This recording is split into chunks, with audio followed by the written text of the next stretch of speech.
My name is Barry Langford, and I'm an artist. A few months ago I promised myself I would find a way to draw for a living, and that's a promise I intend to keep.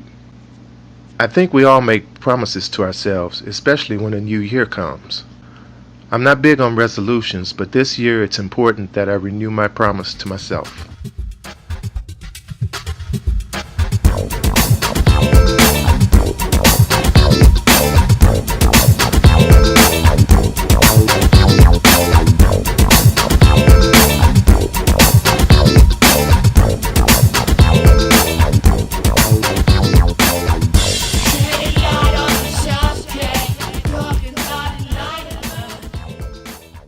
I'm at the Roswell Art Center West.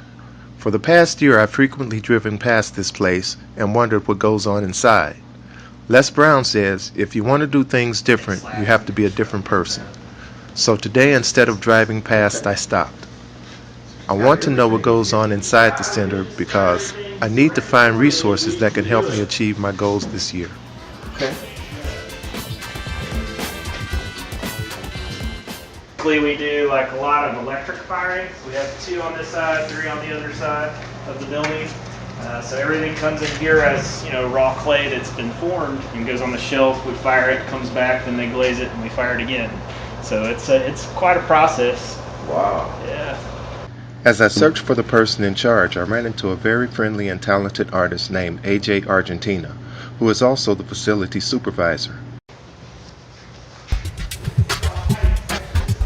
I also got a chance to visit the sculpture department and met a sculptor named Galen. Well, my work is kind of, I don't know, weird. This was a slop bucket and it dried out, and so now I'm just hollowing it out and I'm gonna fire it, and that's gonna be the sculpture. So I'm not heavy into crafting things or like really building sculptures. It's more like chance events, I guess, or something like that. Like maybe there's a bit more contingency.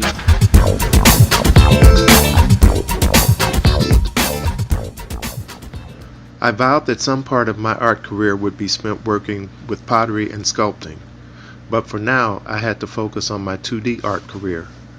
AJ said pottery was pretty popular. This statement made me question 2D art.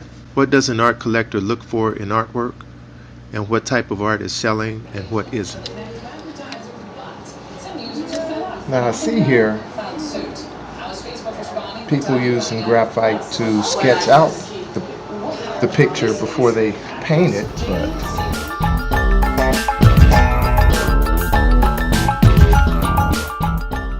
a couple of gallery owners told me mixed media was very popular. I also learned that I needed to create a cohesive art collection, and each gallery mainly showcased collections. Some collections were by local artists and some were by artists abroad.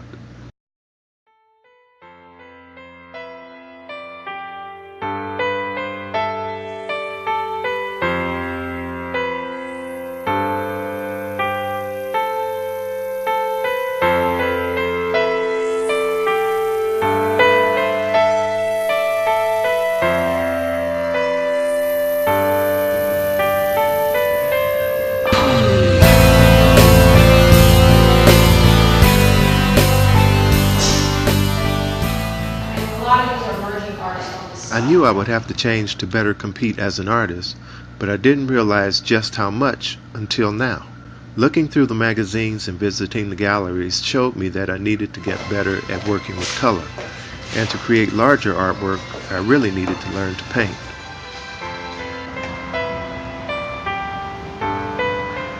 AJ told me about the Roswell Visual Art Center. It was time to pay that center a visit so I could find out what classes they offered and exactly what help I could get in moving away from graphite to color.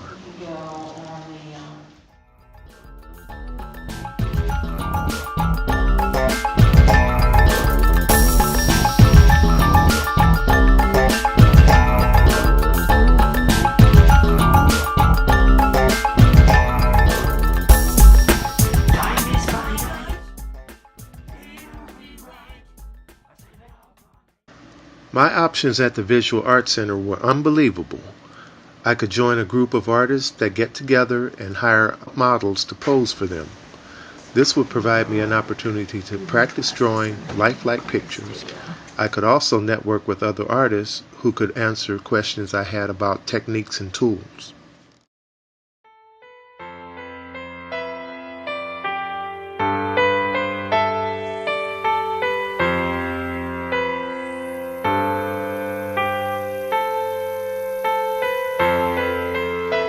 The center also offered photography and painting classes.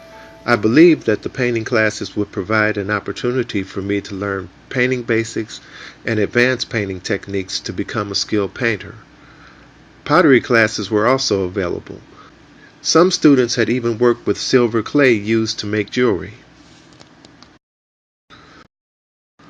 Looking at the artwork in the building, I could see that the instructors were very skilled and knowledgeable in working with color.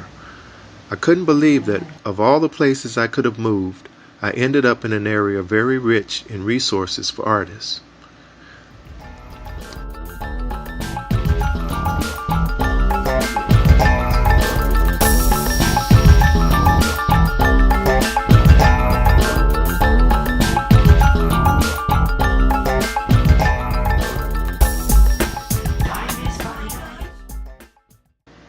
"2014 is going to be a very busy year for me, bringing big challenges and changes.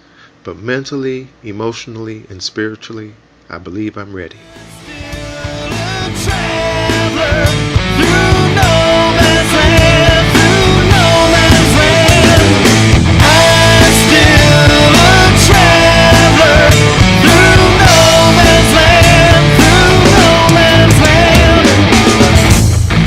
Watch the clock move on slow.